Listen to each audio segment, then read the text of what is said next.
In this video, we're gonna talk about how to nerf, buff, redesign the Mercy Monk. In the last video, we talked about all of the things wrong with the Mercy Monk, how it was a band-aid solution for all the issues with Monk in 5.0, how that lessened the value and desirability of all the Monk subclasses that came before it, how its shift to the newer edition of the game was not very graceful, and how the original theme of the Mercy Monk subclass was the worst thing to happen in all of DnD 5e. No, the worst thing to happen in all of human history. Mercy Monk broke into my home and kicked my dog! In hindsight, yeah, I probably went too hard on the flavor text for Mercy Monk. I made a mountain out of a molehill, I can admit that. That was probably worth a quick joke about, not a 5-minute long dissertation. Euthanasia does not bother me that much, I just wanted to swing at WotC, and I have plenty of other things I can criticize WotC about, like the unions. To rectify that mistake, I will be wearing this L for most of the video. One thing in that video that I will not admit fault to is making fun of this quote from Tasha: "I don't recommend letting magic take the reins, but I'm not your mom. Live deliciously." That is some wine mom level cringe that belongs in Big Bang Theory. Bazinga! So, how do we redesign this subclass? First, we gotta figure out the theme. I think the Plague Doctor angle is a little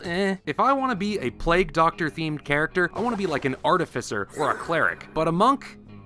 We can design some better flavor than that. If we're going to redesign this monk, we can make a more fitting theme. But what's the angle? Maybe the mechanics of this subclass can inform us what the theme should be. The flavor text did mention these guys can come from religious orders. It has features that raise people from the dead, deal extra damage with a punch in a way that is very similar to a smite, and they can heal people by laying their hands on them. To me, the flavor we need to pick is obvious. This could be a paladin monk. Mercy Monk's mechanics already heavily mirror paladin a lot. We can keep the part in its flavor text about healing people, ditch the part about offing the terminally ill, and replace that with slaying those who would spread harm and disease to others. Is there a demon spreading a vile plague? A group of bandits threatening to harm your patients? Is there a holy quest to search for a panacea? Sounds like a job for the Mercy Monk. And if you want to play something with paladin vibes, but don't want to have to take an oath, this might be the thing for you. Punchy Paladin Monk is here. And you know what? Let's own this new flavor and pick a more fitting name. Something to reflect its new theme and to show the alteration in mechanics. Hear me out.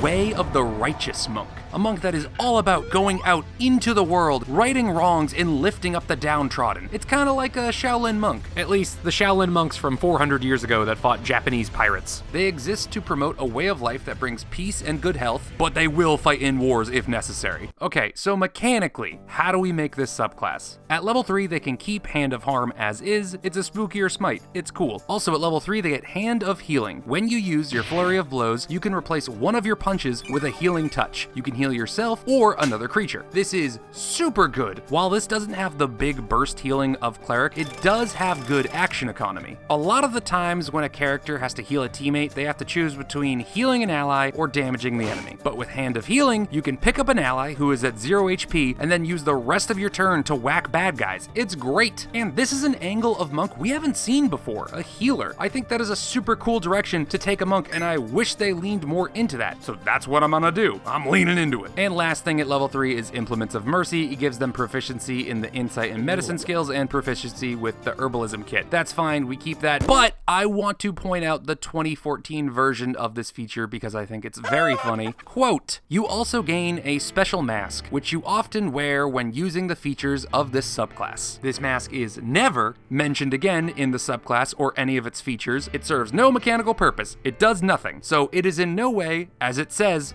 special." Thanks, WotC. You gave me a piece of attire that any DM would just let a player have upon character creation. Cool. Before we get to level 6, ad time. Have you ever wanted to play a Necromancer character, but the official one in 5e just doesn't cut it? Well, then you might like the Necromancer class by Dustin Harriman on DM's Guild. This isn't just a wizard subclass. This is a whole class dedicated to necromancy. This is a class that not only lets you raise and manipulate the dead, but it also lets you sling curses and sap the life from your enemies. This supplement has 6 unique subclasses that let you bring some ghastly fun to your table. If you want the classic Necromancer experience that lets you make stronger minions, the Caretaker Caretaker subclass is for you. Do you want to dish out devastating debuffs to your devious detractors? Then you might like the Curses of the Hexmaster subclass. But maybe you don't want to be a Necromancer. Maybe you want to be the ultimate tank. Well, the Juggernaut class might be for you. If you ever wanted to be a character that was all about using a shield and protecting your team, you will like this subclass. It has a bunch of different types of shields and techniques for you to choose from. It's got a cool taunt ability. It even has a Captain America shield throw and return as a feature. It's very cool. If any of what I said sounds interesting to you, click on my link in the description below to get a discount on both the Necromancer and the Juggernaut class. Check out Dustin Harriman's work on DM's Guild today, and thank you to Dustin Harriman for sponsoring this video.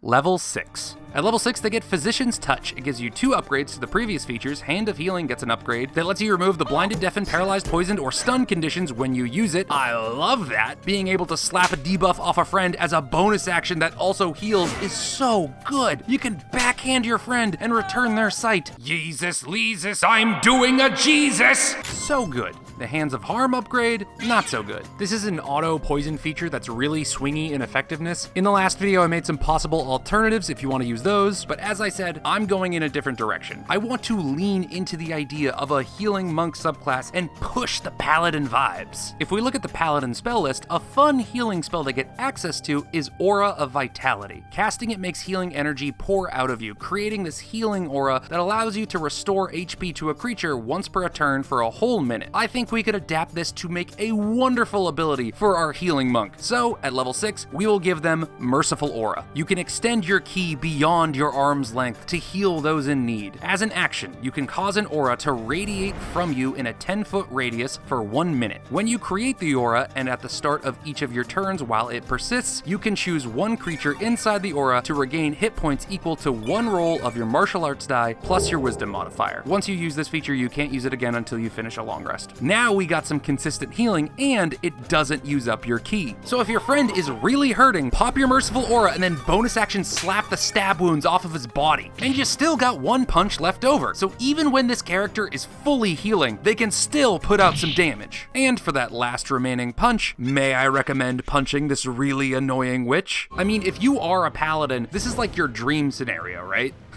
Talk about living deliciously. Am I right, fellas? You motherfuckers don't understand ironic humor. F you, that was funny. Bazinga, bazinga, bazinga. And remember, you can target yourself with all of these healing abilities. So if you are getting lit up, just pop your aura and start laying hands on yourself. That usually makes people feel better, though it might give you hairy palms. Level 11. At level 11, we have Flurry of Healing and Harm, the feature that's a damage upgrade that I went on a rant about, the one that invalidated all the other monk subclasses. For those that don't remember, it just gives you a free monk smite when you use your Flurry of Blows. Considering my buff version of the base monk and the 5.5 base monk give damage upgrades around this level, we can drop the Hands of Harm upgrade. It's unneeded at this point. We will leave the bad subclass design and poor life decisions to the Ranger. Also at level 11, they get another upgrade to their Hand of Healing. Basically, it lets you replace 2 punches with healing hands instead of 1. We already gave them more healing with Merciful Aura, and again, this is a clunky vestigial feature. It should be replaced, but how? Well, monks are super fast, right? Well, what if we took a paladin ability that would be super effective on a fast character? At level 10, paladins get an Aura of Courage that not only makes them immune to fear, but also any ally within 10 feet of the paladin also gains this immunity and ends their frightened condition. I'm using the 5.0 version of paladin. You can't make me use the 5.5 version. I will not accept the Holy Horse Girl into my life. They do not live deliciously. So if a paladin walks right by you, you will lose all of your fear of peeing in a crowded bathroom. Yeah! That's a nice cock, brother. Now imagine that, but the paladin is super fast, and he can just ping around the battlefield doing drive-by D-fears. I think that would be wicked good. So at level 11, we will give our righteous dude just that, Aura of Courage. You and your allies within 10 feet of you can't be frightened. I am leaning into the paladin themes. Vaya con Dios. So this monk can slap off status effects like blindness, paralyzed, stunned, and now they can remove fear. One simple trick to get rid of all status effects. Wizards hate them. If your party is spread out when a dragon uses its frightful presence, you can run around the battlefield, fill all of your friends with bravery, and end their frightened condition. And that only uses your movement. You still got your action and bonus action left, so step up to that dragon and start punch smiting until you send him to his next karmatic cycle. And again, you are permanently immune to fear. And the charm condition if you use my buffed monk. You should check out that video if you haven't, it's good. Level 17. At level 17, we get Hand of Ultimate Mercy. Quite the name. For 5 key and an action, you can bring a corpse back to life if they have been dead for less than 24 hours. I think a feature that is very reminiscent of one of Jesus Christ's miracles being given to a subclass that ends people who are beyond their help is very funny. Remember that time Jesus met a leper and he said, "I'll make it quick," and he pulled out his 44 Magnum? Man, these Trump Bibles are nuts. Anyway, this is a good feature for a merciful monk. Fully approve. It's really good, except it's not really that good. It's honestly too situational. Look, I don't need to explain why bringing someone back to life for free is useful. It's quite literally a miracle. But remember, your friends need to be dead for this to be useful. You are a healing monk. If your friends bleed out, you have failed your job. Yes, you can bring someone back to life in the middle of a fight and heal them a bit, but it would be a lot better for everyone if we didn't treat life and death like a merry-go-round. So I think we need to give them an additional feature at level 17. One they can use to keep people alive and off the Grim Reaper's Funtime Carnival ride. So at level 17, I propose the feature Savior. Your healing is greatest for those most in need of it. Whenever you restore hit points to a creature with less than half of its hit points left, that creature gains an additional 10 hit points. I think considering this is a level 17 feature and you can only get that extra healing when they are below half their HP, 10 HP is fine. It's a lot, but it's probably fine. You'll let me know in the comments if it's too much or not enough. Also, if you do think it's too much, you can just politely tell me so. You don't need to cuss me out and get aggro about it. Shoutouts to all my fans who give me feedback and are super chill about it. If I do change it, I'll update it in the Google Doc where I keep this homebrew and all of my other homebrews for the How You Should Buff series. Anyway, just more healing to the creatures who are really, really hurt. Heal the bloodied. With this feature, hopefully, you won't need to use your other level 17 feature. No one needs to get on Mr. Bones' wild ride. If you or a friend get very low on HP, you can throw out some Healy slaps and an Aurora Borealis. Aurora Borealis! And hopefully survive whatever the DM throws at you. Now that's what I call living deliciously.